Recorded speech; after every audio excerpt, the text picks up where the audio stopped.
सर्वश्रेष्ठ धनुर्धर। भारतीय प्राचीन काल में धनुर्धर तो बहुत हुए हैं, लेकिन एक ऐसा धनुर्धर भी था जिसकी विद्या से भगवान कृष्ण भी सतर्क हो जाते थे। एक ऐसा भी धनुर्धर था जिसको लेकर द्रोणाचार्य चिंतित हो गए थे, और एक ऐसा भी धनुर्धर था जिसको अपने ही बाण से दुश्मन सेना के रथ को कई गज दूर फेंक देता था। इन सभी के तीर में था दम, लेकिन सर्वश्रेष्ठ तो सर्वश्रेष्ठ ही होता है। हालांकि सर्वश्रेष्ठ का चयन करने का अधिकार हमें तो नहीं है, हम तो बस उनकी शक्ति के बारे में जानकर ऐसा कर रहे हैं, बल्कि प्रत्येक व्यक्ति के अनुसार सर्वश्रेष्ठ का क्रम अलग अलग होता है। पहले स्थान पर आता है भगवान शिव। संपूर्ण धर्म, योग और विद्या की शुरुआत भगवान शिव जी से होती है, और उसका अंत भी उन्हीं पर होता है। भगवान शिव ने इस धनुष से त्रिपुरासुर को मारा था। त्रिपुरासुर अर्थात 3 महाशक्तिशाली और ब्रह्मा से अमरता का वरदान प्राप्त असुर था। शिव जी ने जिस धनुष्य को बनवाया था, उसी के टंकार से ही बादल फट जाते थे और वो पर्वत हिलने लगते थे। यह धनुष्य बहुत ही शक्तिशाली था। इसकी एक तीर से त्रिपुरासुर की 3 नगरियों को उद्ध्वस्त कर दिया था। इस धनुष्य का नाम पिनाक था।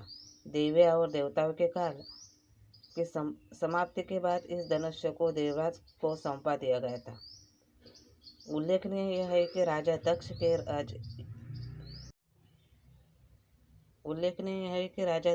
यज्ञ में यज्ञ का भाग शिव को नहीं देने के कारण भगवान शिव बहुत क्रोधित हो गए थे, और उन्होंने सभी देवताओं को अपने पिनाक धनुष से नष्ट करने की ठानी थी। एक टंकार से धरती का वातावरण भयानक हो गया था। बड़ी मुश्किल से उनका क्रोध शांत किया गया। तब उन्होंने यह धनुष्य देवताओं को दे दिया। देवताओं ने राजा जनक के पूर्वज देवराज इंद्र को दे दिया। राजा जनक के पूर्वजों में नेमि के ज्येष्ठ पुत्र देवराज थे। शिव धनुष्य उन्हीं की धरोस्वरूप राजा जनक के पास सुरक्षित था। इस धनुष्य को भगवान शिव जी ने स्वयं अपने हाथों से बनवाया था। उनके इस विशालकाय धनुष्य को कोई भी उठाने की क्षमता नहीं रखता था, लेकिन भगवान राम ने इसे उठाकर इसकी प्रत्यंचा चढ़ाई थी। दूसरे स्थान पर है भगवान श्री राम। एक बार समुद्र पार करने का जब कोई मार्ग नहीं समझ में आया, तो भगवान श्री राम ने समुद्र को अपने तीर से सुखाने की सोची, और उन्होंने तरकश से अपना तीर निकाला ही था और प्रत्यंचा पर चढ़ाया ही था कि समुद्र के देवता प्रकट हो गए और उनसे प्रार्थना करने लगे कि भगवान श्री राम को सर्वश्रेष्ठ धनुर्धर माना जाता है। हालांकि उन्होंने अपने धनुष्य और बाण को उपयोग बहुत मुश्किल वक्त में ही किया गया था। तीसरे स्थान पर है भगवान श्री कृष्ण। भगवान श्री कृष्ण सर्वश्रेष्ठ धनुर्वी थे। यह बात तो तब पता चली जब उन्होंने लक्ष्मण को प्राप्त करने के लिए स्वयंवर की धनुष्य प्रतियोगिता में भाग लिया था। इस प्रतियोगिता में कर्ण, अर्जुन और अन्य कई सर्वश्रेष्ठ धनुर्धरों में भी भाग लिया था। द्रौपदी स्वयंवर से अधिक कठिन थी लक्ष्मण स्वयंवर की प्रतियोगिता। भगवान श्री कृष्ण ने सभी धनुर्धरों को पछाड़कर लक्ष्मण से विवाह किया था। हालांकि लक्ष्मण पहले से ही श्री कृष्ण के अपना पति मान चुके थे, इसलिए श्री कृष्ण को इस प्रतियोगिता में भाग लेना पड़ा। श्री कृष्ण का धनुष्य का नाम शारंग था। सर्वश्रेष्ठ धनुर्धर में हम सर्वप्रथम बात करेंगे भगवान श्री कृष्ण की। जी हाँ, कृष्ण जी का मुख्य शस्त्र चक्र था, किंतु उनका धनुष्य विद्या में भी महारत हासिल थी। श्री कृष्ण ने प्रारंभ में स्वतः प्रशिक्षण किया और बाद में उन्होंने गुरु संदीपनी से दिव्यास्त्रों का ज्ञान प्राप्त किया था और गोपों को उसी प्रकार प्रशिक्षित कर नारायणी सेना का निर्माण किया था। इन्होंने सुदर्शन चक्र की प्राप्ति परशुराम जी से की थी। चौथे स्थान पर है लक्ष्मण। राम के छोटे भाई लक्ष्मण को कौन नहीं जानता। लक्ष्मण ने अपने तीर से रेखा खींच दी थी। उस रेखा में ही इतनी ताकत थी कि कोई भी उसके उस पार नहीं जा सकता था। लक्ष्मण की धनुष्य विद्या के चर्चे दूर दूर तक थे। शास्त्रों अनुसार लक्ष्मण को श्रेष्ठ धनुर्धर माना गया है। लक्ष्मण ने राम रावण युद्ध के दौरान मेघनाथ को हराया था, जिसने युद्ध के इंद्र को परास्त कर दिया था। इसलिए मेघनाद को इंद्रजित भी कहा जाता है। 5वें स्थान पर है बर्बरिक। बर्बरिक महाभारत काल का सर्वश्रेष्ठ धनुर्धर था। युद्ध के मैदान में भीम पौत्र बर्बरिक दोनों खेमों के मध्य बिंदु एक पीपल के वृक्ष के नीचे खड़ा हो गए और यह घोषणा की थी कि मैं उस पक्ष की तरफ से लड़ूंगा जो हार रहा होगा। भीम के पौत्र बर्बरिक के समक्ष जब अर्जुन तथा भगवान श्री कृष्ण उसकी वीरता का चमत्कार देखने लिए उपस्थित हुए, तब बर्बरिक ने अपनी वीरता का छोटा सा नमूना दिखाया था। कृष्ण ने कहा कि यह जो वृक्ष है इसके सारे पत्तियों को एक ही तीर से छेद दो तो मैं मान जाऊंगा।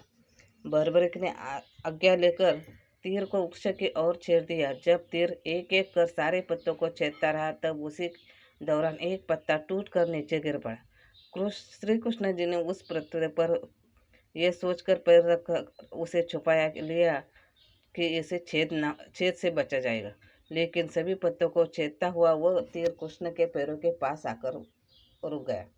तब बर्बरिक ने कहा, प्रभु आपके पैर के नीचे एक पत्ता दबा है, कृपया पैर हटा लीजिए, क्योंकि मैंने तीर को सिर्फ पत्तों को छेदने की आज्ञा दी रखी है, आपके पैर को छेदने की नहीं। उसके इस चमत्कार को देखकर कृष्ण भी चिंतित हो गए थे। भगवान श्री कृष्ण यह बात जानते थे कि बर्बरिक प्रतिज्ञा वंश हारने वाले का साथ जरूर देगा। यदि कौरव हारते हुए नजर आए तो फिर पांडवों के लिए संकट खड़ा हो सकता है जाएगा, और यदि जब पांडव बर्बरिक के सामने हारते नजर आए तो फिर वह पांडवों का साथ देगा। इस तरह वह दोनों ओर की सेना को एक ही तीर से खत्म कर देगा।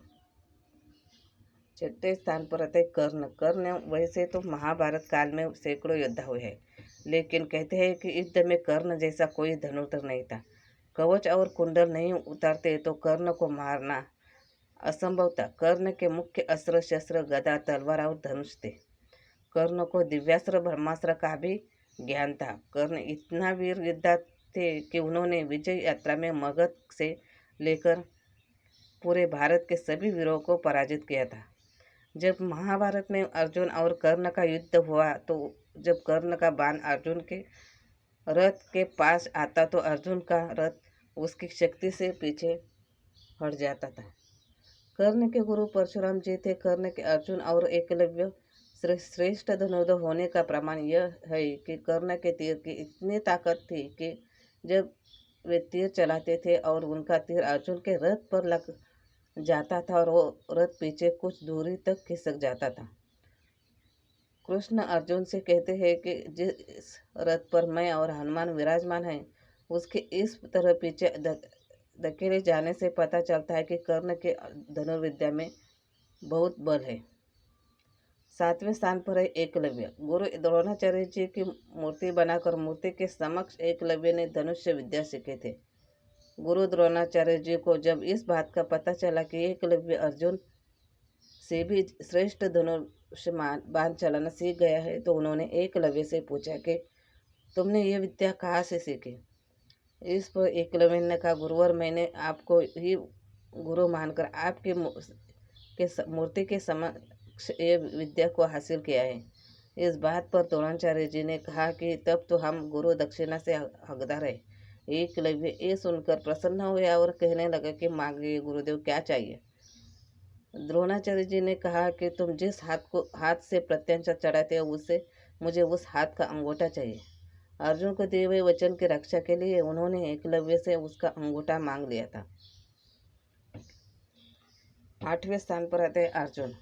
5 पांडवों में से एक अर्जुन ही के धनुष्य विद्या में पारंगत थे। गुरु द्रोणाचार्य के शिष्यों में से एक थे अर्जुन। रथ पर सवार कृष्ण और अर्जुन को देखने के लिए सब देवता भी स्वर्ग से उतर गए थे, लेकिन अर्जुन से भी श्रेष्ठ कोई था जिसे दुनिया अर्जुन से श्रेष्ठ मानते हैं। अर्जुन गुरु द्रोणाचार्य के शिष्य थे और उनको इंद्र और शिवजी के द्वारा भी प्रशिक्षण प्राप्त था। अर्जुन का मुख्य अस्त्र धनुष था। उनको सुदर्शन चक्र छोड़कर बाकी सभी अस्त्रों का ज्ञान था। सबसे भयंकर माना जाने वाला अस्त्र दिव्यास्त्र पाशुपतास्त्र का भी ज्ञान था। जब गुरु द्रोणाचार्य जी ने अर्जुन को धनुष विद्या सिखाते वक्त वचन दिया था कि तुमसे श्रेष्ठ इस संसार में दूसरा कोई धनुर्धर नहीं होगा। अर्जुन के धनुष की टंकार से पूरा युद्ध क्षेत्र गूंज उठता था। इससे और भी कई धनुर्धर है। बाकी भगवान परशुराम जी ने धनुष विद्या का ज्ञान देवों के देव महादेव से लिया था। इनका मुख्य शस्त्र परशु यानी परशा था, किंतु धनुष विद्या में इनका कोई मुकाबला नहीं कर सकता था। बाद में आते भीष्म पितामह का प्रशिक्षण परशुराम और वसुओं द्वारा हुआ था। धनुष्य, तलवार और गदा इनके मुख्य अस्त्र शस्त्र थे। इनके पास दिव्यास्त्र, ब्रह्मास्त्र, पाशुपतास्त्र जैसी शक्तियाँ थी। भीष्म पितामह ने इन्हें ललकार थी कि श्री कृष्ण और शंकर जी के अलावा इन्हें कोई भी पराजित नहीं कर सकता था। बाद में आता है गुरु द्रोणाचार्य। गुरु द्रोण को धनुष विद्या में महारत हासिल की थी। इसका अंदाज आप इनके शिष्य अर्जुन के पराक्रम से लगा सकते हैं कि गुरु के पास कैसी शक्तियाँ होगी। धन्यवाद।